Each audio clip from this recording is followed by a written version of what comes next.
네, 잠시 후면 국회에서는 과학기술정보방송통신위원회 국정감사가 열립니다. 카카오 먹통 사태에 대한 집중 추궁이 이어질 예정인데요. 특히 관련 기업들의 최고 책임자들이 증인으로 출석하면서 슈퍼 국감이 될 거다, 이런 전망도 나오고 있습니다. 오늘 핵심 관계자와 만나는 시간, 국회 더불어민주당 과방위 간사인 조승래 의원 연결해서 자세히 알아보도록 하겠습니다. 의원님 안녕하십니까? 예, 안녕하세요. 더불어민주당 조승래입니다. 네, 자 잠시 후면 과방위 국감이 시작이 되는데요. 카카오 먹통 사태 여러 관심이 집중되고 있는 상황입니다. 준비는 잘 됐습니까? 예, 오늘 오후에 카카오 먹통 사태와 관련된 핵심 증인들이 국회에 출석을 해서 카카오 먹통 사태의 발생 원인, 향후의 대책, 그리고 피해 보상 문제, 그리고 향후의 이제 제도적 보완 대책 등을 논의할 예정입니다. 그러시군요. 자, 지금 기업들의 최고 책임자들이 국감장에 증인으로 출석하면서 관심이 모아지고 있는데, 아무래도 김범수 카카오 의장에게 관심이 집중될 것으로 보이는 그런 상황인데요. 어떤 질문을 좀 준비하셨나요? 예, 아무래도 이번에 그 SK CNC 판교 데이터 센터 화재로 인해서 카카오의 거의 모든 서비스가 중단되거나 지연되는 사태가 벌어졌는 상황입니다. 도대체 왜 이런 상황이 발생했는지 카카오 측으로부터 정확한 좀 설명을 좀 들을 필요가 있을 것 같고요. 또 한편으로는 카카오의 남궁훈 홍윤택 대표가 국민들에게 사과를 했지만 실제로 카카오의 설립자이자 오너인 김범수 의장이 국민들에게 좀 솔직하게 사과를 할 필요가 있다고 보고요. 향후에 카카오가 이 문제에 대해서 어떻게 대처해 나가겠다라는 회사 차원의 약속도 국민들 앞에서 해야 된다고 생각하고 있습니다. 국민들에 대한 사과와 그리고 재발 방지책에 대한 약속이 필요하다, 이런 말씀으로 이해가 되는 그런 설명이었고요. 예, 그렇습니다. 그럼 이 부분은 어떻습니까? 데이터 센터에도 책임을 물을 걸로 보이는데 SK CNC 측의 책임에 대해서도 지적을 하실 것 같거든요. 어떤 부분을 지적하실 생각이신가요? 그 회사들의 데이터가 들어가 있는 SK CNC의 판교 데이터 센터에 대한 실제로 관리가 제대로 됐는지에 대해서도 확인을 할 필요가 있는 것이, 데이터 센터의 화재로 인해서 서버가 다운되고 작동이 불능 상태가 돼버렸기 때문에 화재가 왜 발생했는지, 물론 지금 이제 그 소방 당국에서 그 문제에 관련된 여러 가지 조사들을 하고 있습니다만, 왜 발생했는지, 화재가 발생했다 하더라도 전력이 차단되지 않고 서버나 전산실 쪽으로 왜 전력이 공급이 되지 못해서 전체적으로 서버가 다운되면서 서비스 불능 사태가 됐는지, 그건 SK CNC 측으로부터 확인해야 할 사항인 것 같습니다. 자, 이런 상황과 더불어서요, 이혜진 네이버 글로벌 투자 책임자도 오늘 증인으로 출석하지 않습니까? 네이버와 관련해서는 좀 대처가 달랐다, 이런 평가가 나오기도 하는데, 오늘 어떤 부분 좀 관심 갖고 질의하실 생각이신가요? 상대적으로 네이버는 카카오에 비해서 일부 서비스 지연이 있었습니다만 실제로는 모든 서비스가 불통되거나 그런 사태까지는 가지 않았죠.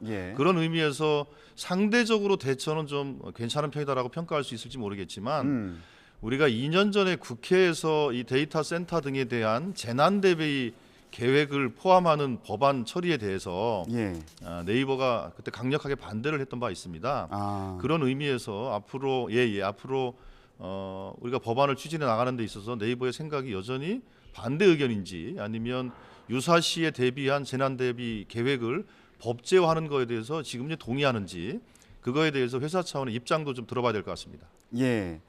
자, 당시 먹통 사태가 발생했던 원인에 대해서 이제 지적하는 것도 중요한데, 이후에 피해를 파악하고요, 그리고 보상하는 문제도 중요하게 다뤄야 되지 않겠습니까? 카카오 측에서도 지금 서비스 장애 관련해서 피해 사례를 접수 중인 걸로 알고 있는데, 의원님도 좀 파악을 해보셨나요? 실제로 지금 그 피해 산정을 하기 위해서 카카오 차원에서도 일종의 접수를 좀 받고 있는 상태이고요. 방통위 등 정부 기관에서도 관련된 의견들을 좀 듣고 있는 상태입니다. 이 서비스는 이제 유료 서비스가 있고 무료 서비스가 있을 것인데 유료 서비스의 경우에는 이용 약관이라는 것들이 있어서 그 약관에 따라서 피해 보상을 절차적으로 진행을 해야 될 것 같고요. 그러나 물론 약관 틀 내에서만 보상을 했을 때 아마 피해 받으신 분들이 더 큰 피해 보상을 요구할 가능성이 있다고 봅니다. 그 부분에 대해서는 회사와 더 적극적으로 논의할 필요성이 있는 것 같고요. 이게 유료 서비스 약관이 있는 피해 보상을 말고 이제 기타 무료 서비스 같은 경우에도 실제로 피해가 많이 발생을 했기 때문에 이 문제에 대해서는 그럼 어떻게 대처할 것인가, 이게 또 하나의 쟁점이 될 것 같고요. 그런 의미에서 카카오는 이번 사태의 수습이 회사의 명운을 가르는 정말로 중요한 문제로 봐서 유료 서비스건 무료 서비스건 국민들이 납득할 만한 또 신뢰할 만한 조치를 하는 것이 필요하다, 이런 생각을 갖고 있습니다. 지금 말씀하신 것처럼 뭐 유료 서비스도 있고요. 그리고 무료 서비스도 있고요. 이번 사태를 통해서 느낀 게 우리가 이렇게 카카오에 의존을 많이 하고 있었나? 이렇게 많은 서비스를 이용하고 있었나? 이 부분이었거든요. 그러다 보니까 이거 너무 문어발식으로 사업을 확장한 거 아닌가? 이런 지적이 나오기도 했습니다. 의원님 어떤 생각 드셨어요? 예, 그렇습니다. 이건 두 가지 의미가 있는 것 같습니다. 하나는 그 소위 SNS 같은 일종의 커뮤니케이션 플랫폼이 우리나라의 경우는 카카오톡을 거의 독점화되고 있는 상황에서 이게 불통이 됐을 경우에 초래하는 국민적 그 일종의 불편함, 피해 같은 것도 어떻게 할 것인가의 문제가 하나가 있고요. 또 하나는 이런 플랫폼을 기반으로 해서 다양한 이제 서비스가 뭐 카카오 같은 경우는 100개가 넘는 자회사들을 만들며 서비스를 하고 있는데 뭐 골목 구석구석에 이제 침투되어 있는 이 플랫폼 서비스에 대해서 지금 같은 형태로 사실 방치하는 것이 타당할 것인가, 아니면 이러저러한 피해들을 우리가 예상을 하면서 어떤 제도적 규율이 필요한 것인가, 이 부분에 대해서도 좀 논의가 필요하다고 생각하고 있습니다. 일부에서는 이거 인수합병하면서 사업을 확장하는 과정에서 이거 승인하는 과정에서 좀 보완이 필요하다, 이런 지적을 하는 경우도 있더라고요. 의원님 이 부분은 어떻게 보십니까? 예, 그렇습니다. 이 플랫폼이라는 것은 플랫폼의 그 플랫폼을 통해서 영업 행위를 하고 있는, 예를 들면 이제 카카오 택시 같은 경우는 택시 기사 사업자들, 또 그거를 이용하고 있는 소비자나 이용자들 있지 않겠습니까? 이렇게 다양한 주체들이 플랫폼에서 서로 이제 경제 활동을 하게 되는데, 이 경제 활동을 하는 과정 속에서 카카오가 일반 사업자들을 상대로 해서 갑질을 했다, 이런 이제 측면이 하나가 있을 것이고요. 두 번째로는 이용자 측면에서도 처음에는 무료 서비스로 진행을 하다가 점점 유료화하면서 이 플랫폼 의존도가 심해질수록 사실은 벗어나기 어려운 구조가 되는 거니까 이런 소비자 보호 문제, 이 두 가지 문제가 동시에 좀 다뤄줘야 된다고 생각하고 있습니다. 자, 그래서 이게 좀 제도적으로 대책이 필요한 거 아니냐, 이런 지적을 하는 경우도 있는데 좀 마련이 되고 있는 상황인가요? 그거는 그 작년에 벌써 그 온라인 플랫폼 이 공정화법이라는 것들이 제출이 돼서 전반기 국회에서 정무위와 과방위에서 상당히 깊은 논의가 있었습니다. 근데 당시에는 온라인 이제 소위 경제 생태계를 오히려 이제 그 발전을 좀 저해하는, 혁신을 저해할 수 있는 그런 요소가 있다. 그런 이제 우려와 걱정들 때문에 논의가 정리가 안 된 상태에서 약간 보류가 된 상태이거든요. 그런데 지금 현재 우리는 이 플랫폼 독점이 갖는 폐해를 직접 우리는 목도를 하지 않았습니까? 이렇게 목도를 한 조건 속에서는 이 문제에 대해서 어떻게 우리가 제도적인 방틀을 어떻게 만들어 나가느냐에 대해서 우리가 그 다시 숙고할 수 있는 계기가 만들어진 것으로 보고 있습니다. 자, 이번 먹통 사태를 계기로 문제에 대한 인식이 달라진 만큼 논의 환경도 좀 변하지 않았나, 이런 말씀으로 이해가 되고요. 동시에 이게 화재 사고 관련해서도 법 개정안이 잇따라 발의가 되고 있고요. 의원님 같은 경우에도 방송통신발전기본법 개정안을 대표 발의하셨습니다. 이 개정안 어떤 대책이 담긴 법안인가요?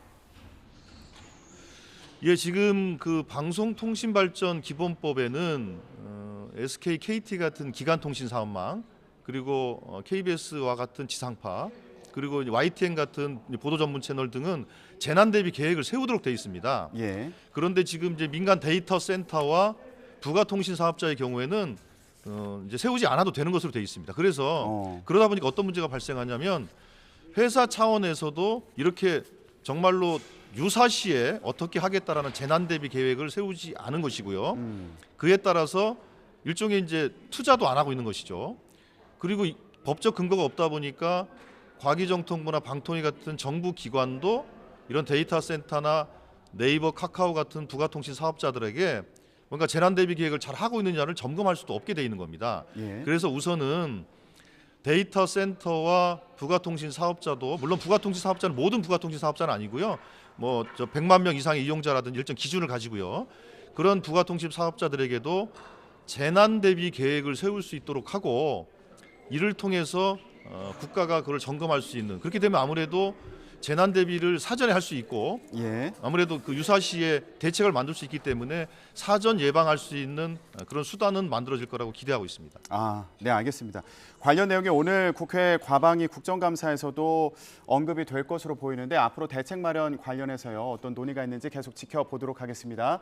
네, 지금까지 국회 더불어민주당 과방위 간사인 조승래 의원 연결해서 자세히 얘기 들어봤습니다. 의원님 고맙습니다. 예, 감사합니다.